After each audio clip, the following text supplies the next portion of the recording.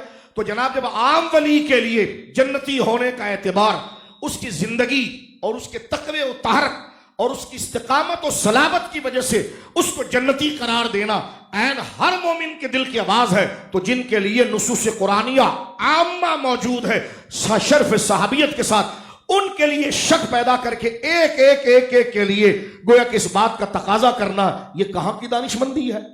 پھر تو یہ سوال آگے تک کھڑا ہو جائے گا کہ حضرات اہل بیت، ائمہ اہل بیت کے لیے کون سی نسائی ہے، معاذ اللہ غوث اعظم کے لیے کون سی نسائی ہے، فلاں بزرگ کے لیے کون سی نسائی ہے؟ تو یہ دقیانوسی اور بدبخت قسم کا اعتراض جو گویا کہ اہل سنت کے شرازے کو منتشر کرتا ہے. سرکار گولڑا کی تعلیمات ہم آپ کے سامنے پڑھیں گے. ہمارے اکابر کے پیچھے چلو، نئے جوکروں کے پیچھے نہ چلو، اٹھا کر دیوار پر دینے کے مانند ہے.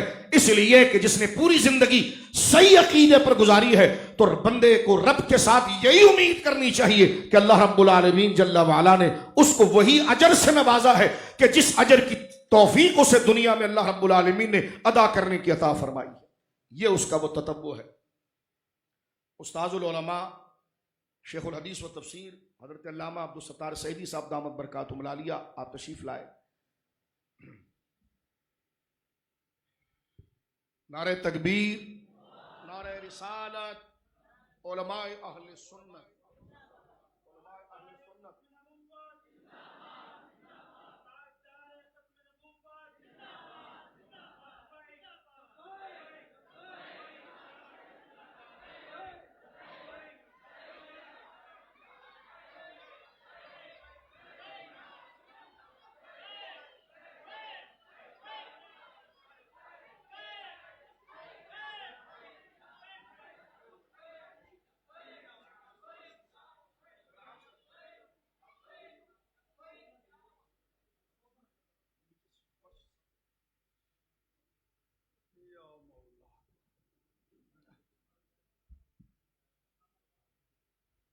تشریف رکھیں. جزاک.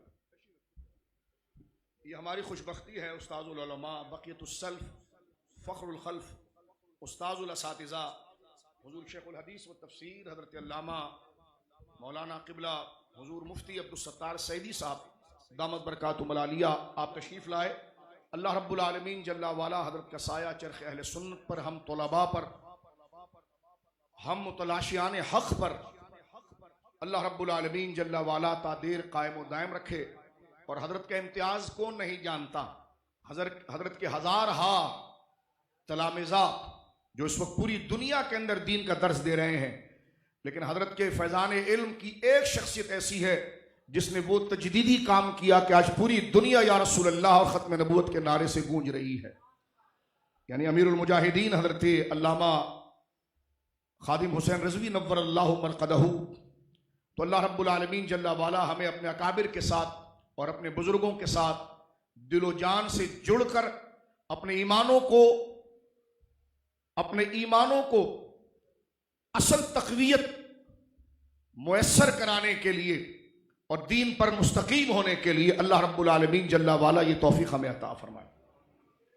حضرات گرامی،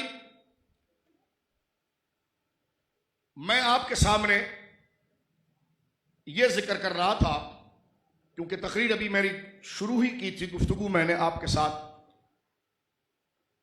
استاد صاحب قبلہ تشریف لائے ہیں، انشاءاللہ اصل خطاب تو آپ ہی کا ہوگا. میں یہ گزارش کر رہا تھا کہ عرس کا لفظ جو میرے سادہ بھائی بیٹھے ہیں ان کے سامنے یہ واضح ہو جائے. اس عرس کے لفظ کی ایک مفہوم تو یہ ہے جو میں نے آپ کی خدمت میں عرض کیا. دوسرا مفہوم عرس کا یہ ہے جو ہم تاجدار گولڑا کی بارگاہ تک پہنچنے سے پہلے عرض کرنا چاہتے ہیں تاکہ یہ پکچر ہمارے سامنے کلیئر ہو جائے. عرس کا ایک مفہوم جو ابھی ذکر کیا گیا اس کے لغوی معنی کے اعتبار سے، باعتبار خوشی یا شادی کے، وہ کب بولا جاتا ہے. ایک اس کا مفہوم یہ ہے کہ مسلمان قرآن کی تمام آیات پر ایمان رکھتا ہے. بولیے سبحان اللہ. اور کوشش کرتا ہے کہ تمام آیات پر عمل کرنے کے لیے اس کو مختلف عنوان میں تقسیم کرے. نماز کے وقت نماز، زکوٰۃ کے وقت زکوٰۃ، حج کے وقت حج، اور روزے کے وقت روزہ.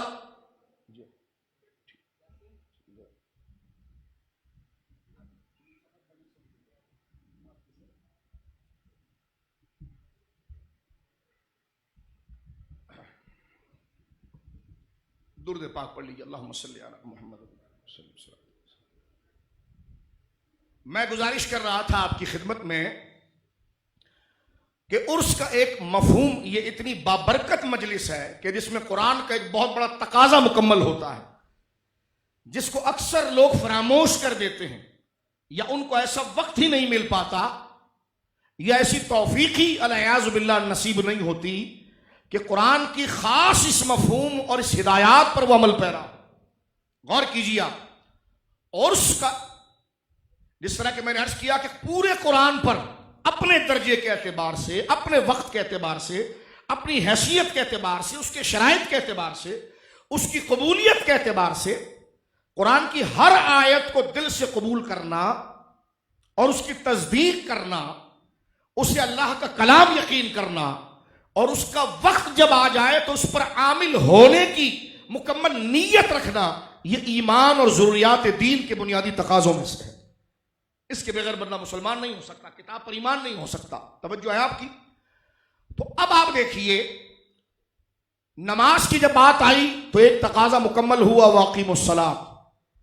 روزے کی بات آئی تو اس کا ایک تقاضا پورا ہوا، حج کا وقت آیا تو ایک تقاضا پورا ہوا، زکوٰۃ کا آیا تو ایک تقاضا پورا ہوا، حقوق العباد میں جن کے جو جو درجے ہیں، اس کا جیسے جیسے ہمارا سامنا ہوتا رہا وہ تقاضے وہاں مکمل ہوتے رہے۔ لیکن قرآن میں توجہ سے سن لیجئے کہ قرآن پاک میں صرف نمازوں کا بیان ہی نہیں، روزوں کا بیان ہی نہیں، حج کا بیان ہی نہیں، بلکہ اللہ نے اپنے محبوبوں کی شانیں بھی بیان فرمائی ہیں۔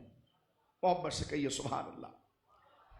جناب سید عالم کی خصوصی شانیں اور آپ کی نسبت سے آپ کی امت کے صالحین اولیاء کی شانیں، اس لیے اہل سنت و جماعت اس ضروری مفہوم کو ایک خاص عنوان میں تقسیم کرتے ہیں۔ جب عنوان اور ٹائٹل میلاد النبی کا رکھتے ہیں تو وہاں پر ان آیات سے استفادہ کرتے ہیں اور اس پر عمل کرنے کا مکمل ثبوت دیتے ہیں جو شان مصطفیٰ، عظمت مصطفیٰ، مقام مصطفیٰ صلی اللہ علیہ وسلم کے حوالے سے وارد ہوئی ہے۔ یہ تقاضا اس عنوان میں مکمل ہوتا ہے۔ پھر وہ آیات جو اولیاء کی شان میں اتری ہے کہ پوری زندگی کے آپ صرف یہی پڑھتے رہیں گے کہ وَأَنَّ الْمَسَاجِدَ لِلَّهِ فَلَا تَدْعُوا مَعَ اللَّهِ أَحَدًا، یہی پڑھیں گے، یہ بھی پڑھا جائے گا جب اس کی ضرورت رہے گی، جب اس کا تقاضا ہوگا کہ پوری زندگی یہی آیت آپ پڑھتے رہیں گے وَمَنْ أَضَلُّ مِمَّن يَدْعُو مِن دُونِ اللَّهِ، یہ بھی پڑھا جائے گا جب اس کی ضرورت ہوگی۔ لیکن وہ آیات جو خالصتاً حضور سید عالم کے امت کے صلحاء کے لیے بیان کی گئی ہے، کہیں وَاتَّبِعْ سَبِيلَ مَنْ أَنَابَ إِلَيْهِ کہہ کر، کہیں أَلَا إِنَّ أَوْلِيَاءَ اللَّهِ لَا خَوْفٌ عَلَيْهِمْ وَلَا هُمْ يَحْزَنُونَ کہہ کر، کہیں پر وَرَبُّكَ يَخْلُقُ مَا يَشَاءُ وَيَخْتَارُ کہہ کر، یہ ساری آیتیں جو شان اولیاء ہیں وہ کب پڑھی جائیں گی؟ جب ٹائٹل عرس کا دے دیا جاتا ہے، اس میں ان تمام آیتوں کو بیان کر کے اپنا جو حق ہے اس سے بندہ دستبردار ہو جاتا ہے۔ ایک مفہوم عرس کا یہ ہے، دو ہو گئے، اور آخری مفہوم اس کا میں کئی مفاہیم میں سے ایک یہ عرض کرنا چاہوں گا۔ ایک یہ ہے کہ ہم نماز میں دعا کرتے ہیں، جلدی سے سن لیجیے، نماز میں کیا دعا کرتے ہیں؟ اہدنا الصراط المستقیم، یا اللہ سیدھے راستے پر چلا، صراط الذین انعمت علیہم، راستہ ان لوگوں کا، الذین انعمت علیہم، ان لوگوں کا راستہ جن پر تو نے انعام فرمایا ہے۔ یعنی کیا فرمایا کہ تم اپنی طرف سے راستے کا انتخاب نہیں کر سکتے، ہر ناک کی سیدھ میں جانے والی سڑک سیدھی نہیں ہوتی، صراط اور مستقیم اسٹریٹ راستہ اللہ کے نزدیک، سیدھا راستہ اللہ کے نزدیک، اللہ کا راستہ اللہ کے نزدیک وہ راستہ ہے جس پر اللہ کے محبوبوں کو تم پاؤ گے، جس طریقے پر اللہ کے محبوبوں کو پاؤ گے، من النبیین والصدیقین والشہداء والصالحین۔ تو عرس ہماری ایمانی تربیت کا نام ہے، توجہ سے سن لیجیے، ہماری اخلاقی تربیت کا نام ہے، ہماری شرعی طبیعت کا نام ہے۔ مثلا ہم ایسے دور کے اندر بیٹھے ہیں، بڑی ذمہ داری کے ساتھ مختصر کر کے عرض کرنا چاہتا ہوں کہ ہر جانب فتنہ ہے، کوئی اپنے نسب کا بیجا استعمال کر کے اپنی بات کر رہا ہے، کوئی اپنے علم کا بیجا استعمال کر کے اپنی بات کر رہا ہے، کوئی اپنی دولت کا بیجا استعمال کر کے اپنی بات کر رہا ہے۔ تو جب ایسے فتنوں کے وقت میں آ جائیں کہ اس وقت قرآنی آیات اور دین کی تشریحات، دین کے تقاضوں کی بتائے کسی اور چیز کی طرف چلی جائے، تو پھر اس وقت ضرورت پڑتی ایسے اکابر کی تاریخ کو پڑھنے کی، ان کی زندگی، بائیوگرافی اور حالات کو پڑھنے کی، کہ جب سیاسی حالات اسلام پر آتے تھے تو یہ کیا کرتے تھے، جب دین میں پیچ و خم آتا تھا تو یہ کیا کرتے تھے. کیوں؟ اس لیے کہ ہم نے رب سے دعا کی تھی نا کہ یا اللہ چلیں گے ان کے راستے پر جن پر تو نے انعام کیا، تو لہذا موجودہ مفتی اور عالم اور محدث کو پکڑنے سے پہلے ان کی طرف مراجعات کرو، ان کی طرف لوٹ کر دیکھو کہ جو گنبدوں میں خدا کے شیر آرام کر رہے ہیں وہ اس قسم کے حالات جب کھڑے ہوتے تھے تو وہ کیا بولا کرتے تھے. توجہ ہے، وہ محض خاندان کی طرف ڈھلک جاتے تھے معاذ اللہ، یا محض اپنے ادارے اور کثرت تلامذہ اور کثرت تعداد کی طرف چلے جاتے تھے، یا وہ صحابہ کے رستے کو پکڑ کے رکھتے تھے.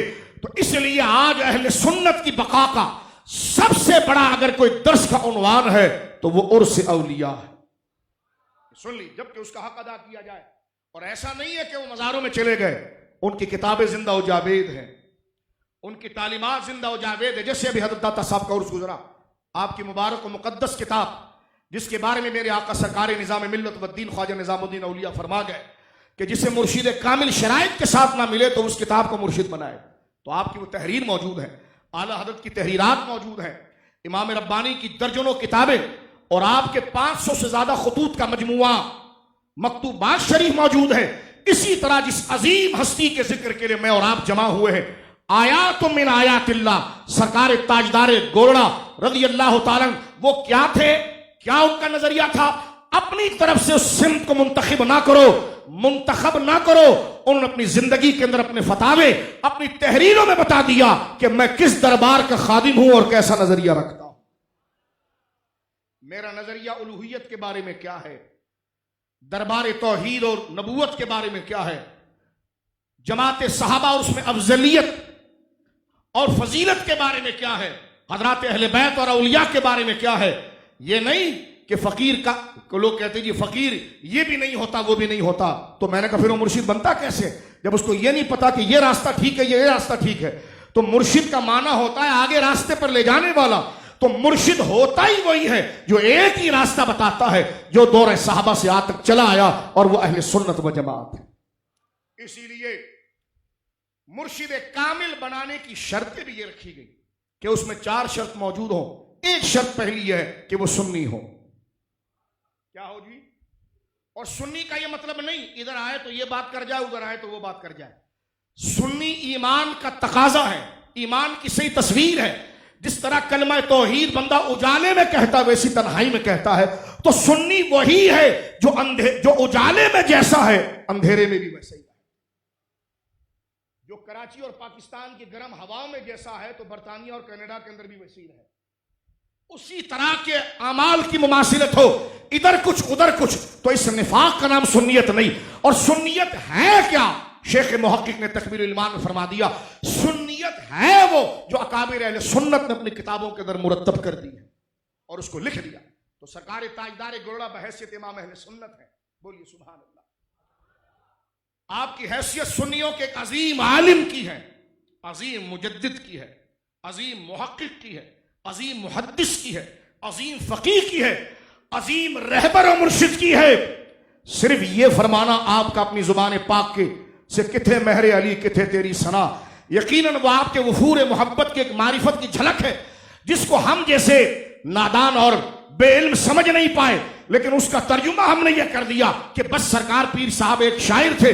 نانا جیسا ظلم اعلیٰ حضرت پر کیا گیا ایسا ظلم کہیں ہم پیر صاحب پر نہ کر جائیں. یہ پیر صاحب نے اپنے مزاج پر جو بات کی ہے وہاں تک ہماری معرفت کے پرندے کی پرواز نہیں، وہ بھی حقانیت پر مبنی ہے. لیکن پیر صاحب رحمت اللہ علیہ سچے اور مکمل مضبوط اور متسلم سنی بزرگ تھے کہ آپ ان کی پوری زندگی اٹھا کر دیکھیں. سادات کے اعلیٰ نسب میں ہونے کے باوجود رتی برابر بھی جھکاؤ اہل سنت سے ہٹا ہوا آپ کو نسب کی جانب نہیں ملے گا. آپ عالی نسب ہیں لیکن نسب پر آپ ایمان اور سنیت کو فوقیت دیتے ہیں. یہ سن لو، آج شریعت کو فوقیت دیتے ہیں. آج بیڑا غرق اس لیے ہو رہا ہے جی ہیں تو بڑے بھائی بڑی شریعت ہوتی ہے، بڑی شریعت ہوتی ہے، بڑا شریعت کا قانون ہوتا ہے. ہر خاندان کا ادب ہے اس کی حیثیت میں، مگر دین اور شریعت کے بعد، یا یوں کہہ لیجئے کہ دین اور شریعت کے ساتھ یہ 10 سرکار پیر مہدی شاہ صاحب رضی اللہ تعالیٰ عنہ کی پوری زندگی کے اندر وہ انکساری، وہ عاجزی، وہ تواضع، وہ استقامت، اور حالات چاہے جیسے بھی ہو جائیں، چاہے ہاتھ چومنے والا ہو یا پاؤں چومنے والا ہو، تو گاڑی گویا کے نسب کے اس تقاضے سے ڈاماڈول نہیں ہوتی ہے، اس وقت بھی اہل سنت کے معیار اور شریعت کی بالادستی اور اکابر کی تعلیمات پر اس کے گویا کہ جمی رہتی ہے. اور اگر سامنے سے کوئی بک کرے اس وقت بھی آپ کے وجود میں انتشار نہیں آتا. کمال استقامت ہے. کسی نے پاؤں چوما اس کو بھی اس کی عقیدت میں سنیت سکھائی، اگر کسی نے گالی دی اس کو بھی سنیت سکھائی. یہ نہیں کہ ادب کرنے کے اندر بندہ مرید کا ہو جائے. مرشد وہ ہوتا ہے جو مرید کا نہ ہو، مرید کو اپنا. آج یہ ہو رہا ہے 4 دیگے لا کر دے دی تو ہم اس کی باتوں میں مداہنت کرتے ہوئے اپنی ذاتی نفع کی وجہ سے اس پر کچھ پردہ ڈالنا شروع کریں. یہ پیر صاحب کی زندگی میں نہیں تھا، یہ اعلیٰ حضرت کی زندگی میں نہیں تھا. آج کل گھیرم دھاری یہی ہوتی ہے کہ پیر صاحب کے پاؤں چومو تو ان کا دل ایسی نرم ہو جاتا ہے، بڑا ادب کرتا ہے. ہمارے بزرگوں کے اندر یہ تسنع تعلی نہیں تھی. ان کے پاؤں چومو یا ہاتھ چومو، وہ بات ہمیشہ اہل سنت کی کرتے تھے. اور وہ کہتے تھے کہ بیٹا پاؤں چوم یا ہاتھ چوم، مانے گا اہل سنت کے نظریے. آج چاپلوسی کا نظام میں اللہ ماشاءاللہ مشائخ بچ گئے، اللہ ماشاءاللہ علماء بچ گئے. کوئی خدمت کر دی جائے، لفافہ پیش کر دیا جائے، نعرے لگا دیے جائیں تو ہم تو دل سے اس کے فدا ہو جاتے ہیں، اس لیے کہ ہم دین کے لیے کام ہی نہیں کر رہے ہوتے، اپنی انا کے لیے کر رہے ہوتے، اس لیے ہم اس کے شکار ہو جاتے ہیں. لیکن یہ اکابر جس میں امام ربانی جیسی شخصیت ہے اور اعلیٰ حضرت جیسی شخصیت ہے، اعلیٰ حضرت پیر مہدی شاہ صاحب جیسی شخصیت ہے، یہ کام دین کے لیے کر رہے ہوتے ہیں. ان کو پرواہ نہیں ہوتی کہ کوئی پاؤں چوم رہا ہے یا پتھر مار رہا ہے، یہ ہر حال کے اندر حق ہی کو بیان کر رہے ہوتے. تو لہٰذا قرآن نے یہی کہا میرے دوستو بزرگوں، وَاتَّبِعْ سَبِيلَ مَنْ أَنَابَ إِلَيْهِ، اس کا ہو جا جو خدا کا ہو گیا، جو سیٹ کا ہو گیا ہو، جو عزت کا ہو گیا ہو. یہ لفظ میں طنز کے لیے نہیں، خود سے ڈر کر کہہ رہا ہوں، اللہ کی خفیہ تدبیر سے ڈر کر یہ جملے کہہ رہا ہوں. لیکن تبلیغ ہے اس لیے بات کرنا کہ ربنا لا تزغ قلوبنا بعد إذ هديتنا الحمدللہ الذی عافانی من مبتلا کبھی. اس کے ساتھ اور بزرگوں کی موجودگی میں ان کے قدموں کا توسط دیتے ہوئے کہ اللہ ہمیں اس جملے پر استقامت کے ساتھ رکھے. قرآن نے کہا اس کے پیچھے چل جو خدا کا ہوا. جو مرید دے کر تقریر بدل دے، جو حالات دے کر نظریہ بدل دے، وہ منیب نہیں ہے، وہ انابت اس کو نہیں ملی. منیب کس کو کہا گیا، انابت کس کو کہا گیا؟ فرمایا حالات چاہے جیسے بھی ہو، ہزار مصائب ہو، مگر زباں ہو دل کی رفیق، ازل سے رہا ہے یہ قلندروں کا طریق. مومن اکابر حالات کا شکار ہو کر پالیسی چینج نہیں کرتے، بلکہ حالات جیسے بھی ہو حالات کو اپنے نظریے پر لاتے ہیں، اور وہ نظریہ ان کا اپنا نہیں ہوتا، قرون اولیٰ سے لے کر آج تک اہل سنت و جماعت کا. یہ وہ تمہید ہے اکابر کو سمجھنے کے لیے. میرے دوستو بزرگوں، حالات کو سمجھنے کے لیے میں ایک بات آپ کی خدمت عرض کرنا چاہتا ہوں، اور پھر سرکار گولڑا کی طرف 1-2 جملے عرض کرتا ہوں. امام اہل سنت اعلیٰ حضرت فاضل بریلوی نور اللہ مرقدہ کے بارے میں ایک واقعہ ملتا ہے کہ ہمارے اکابر میں شریعت کی بلندی کتنی. آپ کو کسی نے کہا کہ گجرات میں آپ کے بے شمار مریدین ہیں. گجرات یہ ہمارا پاکستان کا نہیں، ہندوستان کا گجرات، اور وہاں بڑے بڑے امیر لوگ موجود ہیں. کیوں نہ ہو حضرت آپ ایک دورہ وہاں فرمائیں تو لوگوں کی دل جوئی ہو. آپ نے فرمایا ٹھیک ہے، دین کی خدمت کے لیے. سامان ٹانگے کے اوپر باندھ دیا گیا، اسٹیشن پر ابھی سامان پہنچنا ہے. آپ اپنا امامہ شریف باندھ رہے ہیں، مرید ساتھ میں جو لے جانے والا کھڑا ہوا ہے، آخری پینچ لے جا کر امامے میں گانٹنے کے قریب ہے. وہ کہتا ہے حضور وہاں پر بڑے امیر لوگ موجود ہیں، آپ جائیں گے اور کتابیں چھپنا شروع ہو جائے گی. بس وہیں سے شملہ کھلنا شروع ہوا، جہاں سے باندھا تھا وہیں سے شملہ کھلنا شروع ہوا. اور فرمایا کہ ٹانگے سے سامان کو اتار دو. ہم نے دین کے لیے کام کیا تھا، کسی کی طرف آس نہیں رکھی تھی. یہ ان کی غیرت ایمانی تھی، یعنی تسلط، اور کہ میں گدا ہوں اپنے کریم کا، میرا دین پارا نہ نہیں. یہ ان میں جرت ہے. آج اکابر کو پڑھ کر اس چیز کو سمجھنے کی میرے دوستوں ضرورت ہے.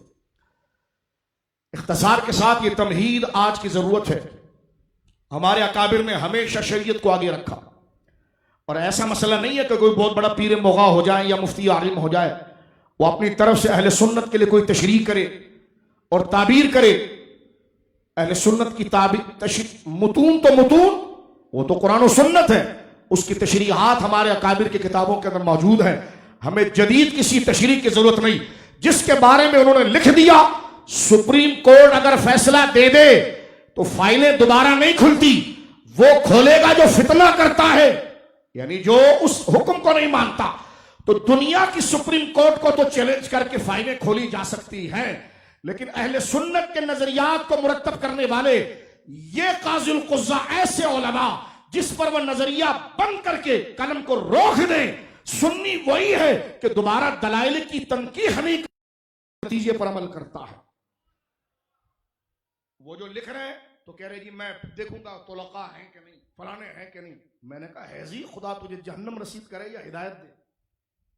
اب تم اہل سنت میں انتشار پیدا کرو گے ان دلائل کو، بات ہنسنے کی نہیں. پیر مہدی شاہ صاحب گردن سے پکڑیں گے ہمیں قیامت کے دن کہ جب فیصلہ ہم نے کر دیا صحابہ کی افضلیت سے متعلق، صحابیت کی تعریف سے متعلق، کس کس کی صحابیت مسلم ہے اس سے متعلق، اہل بیت کی شان سے متعلق، لعن یزید یا تفسیق یزید سے متعلق، تقلید و تحقیق سے متعلق، اولیاء کی شان و عظمت سے متعلق، انتخاب بے تجدید کارنامے مجدد سے متعلق جتنی بھی چیزیں آج زیر بحث ہیں، کیا اس پر مجدد صاحب نے اپنی رائے پیش نہیں کی؟ اعلیٰ حضرت نے نہیں کی؟ سرکار گولڑا نے نہیں کی؟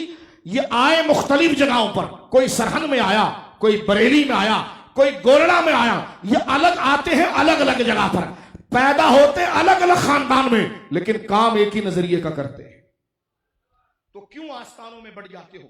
یہ ہمارے آستانے کی بات نہیں ہے. ابے دین میں کوئی آستانہ نہیں ہوتا، آستانہ ایک ہی ہے، وہ جناب محمد رسول اللہ کا. یہ صلی اللہ علیہ، یہ آستانے ادھر لے جانے کے لیے ہوتے. یہ کیا ڈھکوسلا بیچ میں لے آیا کہ یہ گولڑوی ہے، یہ رضوی ہے، یہ فلانا ہے. او بھائی یہ صرف بس کے نام مختلف ہے، جاتے یہ سب مدینہ منورہ کی طرف ہے. تو توجہ سے سنیے، اکابر کے اندر جھگڑا نہ لگائیے ورنہ بڑا برا حال ہوگا خاتمے کے وقت. یہ آتے مختلف جگہوں پر ہے، مختلف علاقوں میں آتے ہیں، کام ان کا ایک ہی ہوتا ہے. کروں مدح اہل دول رضا، پڑے اس بلا میں میری بلا، میں گدا ہوں اپنے کریم کا، میرا دین پارا نام ہے. سرکار گولڑا رحمت اللہ تعالی علیہ 1275 ایک رمضان مبارک آپ کی ولادت ہے. کتنی مماثلت ان اولیاء کے اندر ہوتی. دیکھیں جس سے اللہ نے قیامت کے دن اونچا کام لینا ہے نا، اونچا کام لینا ہے، اس کی پیدائش ہونے سے پہلے ہی ایسے آثار مرتب ہونا شروع ہو جاتے ہیں. بولیے سبحان اللہ. جس سے خدا نے اونچا نام لینا ہوتا ہے اور کام لینا ہوتا ہے اپنے دین کا، اس کا بچپن، اس کی جوانی ایسی پارسائی کے ساتھ جب وہ عروج پا جاتا ہے نا، جب اس کا جوبن مکمل طور پر عیاں ہو جاتا ہے، تب اس کے ماں باپ کہتے ہیں ارے، پھر ان کو وہ خواب یاد آتا ہے جو اس کی پیدائش کے وقت انہوں نے دیکھا ہو. کیونکہ عام بچے تو پیدا ہو جاتے ہیں، بندہ کچھ بھی دیکھتا ہے، بچے تو نیک ہوتے ہیں، لیکن واقعتاً جب اس سے دین کا کام ہوتا ہے نا تو رب ان کے ماں باپ، استاذوں اور ان کے قریبی دوستوں یاروں کے ذہن میں ان نقوش کو تازہ کرتا ہے. یہ آج نہیں، یہ تو بہت پہلے سے چلا آ رہا تھا. پہلے بیج لگا، پانی لگا، اب یہ پھل دینے لگا ہے. تو ذرا غور کرنا، اس کے بچپن کو تو تم نے دیکھا ہے، اس کی جوانی کو تم نے دیکھا ہے، اس کے ماضی کو تم نے دیکھا ہے. یہی حال ہر اللہ کے ولی کا آپ دیکھیں گے، چاہے غوث اعظم ہو، سرکار غریب و نواز ہو، اور اسی تتبع میں سرکار امام ربانی ہو، امام احمد رضا ہو، فضل حق خیر آبادی ہو، شیخ محقق ہو، یا اعلیٰ حضرت پیر مہدی شاہ صاحب. ان کی زندگیوں میں تضاد کبھی نہیں دیکھیں گے. یہاں کچھ کہا، وہاں کچھ کہا، دونوں کلپ ملا کر پھر کہا کہ جیو ٹی پر ابھی آپ بتائیے آپ شیخ الاسلام. یہ خام خواہ کہ شیخ الاسلام اور مجدد بننا چاہتے ہیں تو اپنے اعمال اور کرتوتوں پر نظر رکھیں. القابات اور بینروں سے نہیں، آج عوام باشعور ہیں. اور یہ اس وقت کے شیخ الاسلام ہیں جہاں اپنے وقت میں ایک ایک بندہ حیثیت رکھتا تھا تجدید کام میں، اور ان تمام کے درمیان اونچا سورج پھر ان مجددوں کا نکل کر. آپ ان کے دور کے علماء پڑھ لیں، بندہ حیران ہو جاتا ہے. اگر اس دور کا عالم، سرکار گولڑا کے دور کا ایک عالم اس دور میں آ جائے تو سارے مدرسے بند ہو جائے، لوگ اس کی طرف چلے جائیں. اعلیٰ حضرت کے دور کا اگر ایک عالم اس دور میں آ جائے تو لوگوں کا مرکز انتخاب وہ بن جائے کہ خدا نے تقوی مقام یہ دیا. تو ان عظیم علم کے پہاڑوں کے درمیان جو ہمالیہ اتر کر آیا وہ امام ربانی ہے، وہ فضل خیر آبادی ہے، وہ پیر مہدی شاہ صاحب ہے، وہ امام احمد رضا ہے. لہذا ان کی حیثیت، ان کے تسلط کے ساتھ جو میں مختلف زاویوں سے آپ کے سامنے بات عرض کرنے کی کوشش کر رہا ہوں. دیکھیے سرکار گولڑا کی ولادت ہو رہی ہے 1 رمضان مبارک 1275 ہجری ہے. اعلیٰ حضرت 1272 میں پیدا ہوئے. اعلیٰ حضرت امام احمد رضا 1272 میں، اس کے 3 سال کے بعد گولڑا مقدسہ میں غوث اعظم کی اولاد اور جیلانی سادات میں سرکار تاجدار گولڑا تشریف لاتے ہیں. آپ کے تشریف لانے سے پہلے آپ کے پیر و مرشد جو آپ کے والد گرامی کے ماموں ہے حضور سیدنا و امامنا سید فضل الدین رحمت اللہ تعالی علیہ کو خواب کے ذریعے بتا دیا گیا کہ اس خاندان میں ایک ایسا چراغ روشن ہوگا جس کی روشنی سے سارے عالم کی ظلمتیں مام پڑ جائے گی اور ہر طرف اسلام کا نور پھیل جائے. بولیے سبحان اللہ. سرکار تاجدار گولڑا کی ولادت 1 رمضان مبارک کو ہو رہی ہے. اگر انگریزی تاریخ اگر آپ دیکھتے ہیں تو اپریل کا مہینہ ہے اور 1859 ہے 1859 یہ سرکار تاجدار گولڑا کا عیسوی سال بنتا ہے ولادت کا. اور اگر قمری آپ دیکھیں تو 1 رمضان مبارک 1275 ہجری یہ سرکار تاجدار گولڑا کی ولادت ہے. اللہ رب العالمین نے مقام یہ عطا فرمایا کہ ہمارے وہاں بزرگوں کی طرف سے یہ طرز اور یہ طریقہ چلا آیا ہے کہ جب بچے کی عمر 4 سال 4 مہینے 4 دن کی ہو جائے تو بڑے اکابر اور بزرگوں کو بلا کر بچے کی بسم اللہ شروع کرائی جاتی. یوں تو گھر میں کلمہ شریف سارے اوراد و وظائف لیکن باضابطہ طور پر اس کے علم کی بنیاد کے لیے پہلے بھی بچہ پڑھ رہا ہوتا ہے، قاعدہ پڑھ رہا ہوتا ہے، الف با تا سا پڑھ رہا ہو، قرآن کی آیات وہ سیکھ رہا ہوتا ہے، لیکن باضابطہ طور پر اسے اس کے علم کی ابتدا اور نقطۂ آغاز لگانے کے لیے بنیاد کے لیے کسی شیخ کامل کو کسی عظیم متقی پرہیزگار بزرگ کو بلایا جاتا ہے اور ان سے کہا جاتا ہے کہ حضور آپ بسم اللہ کا تلفظ سورہ فاتحہ شریف آپ پڑھائیے تاکہ آپ کے پڑھائے ہوئے جملے اس کے لیے استقامت کا آخری سانس تک باعث بنے.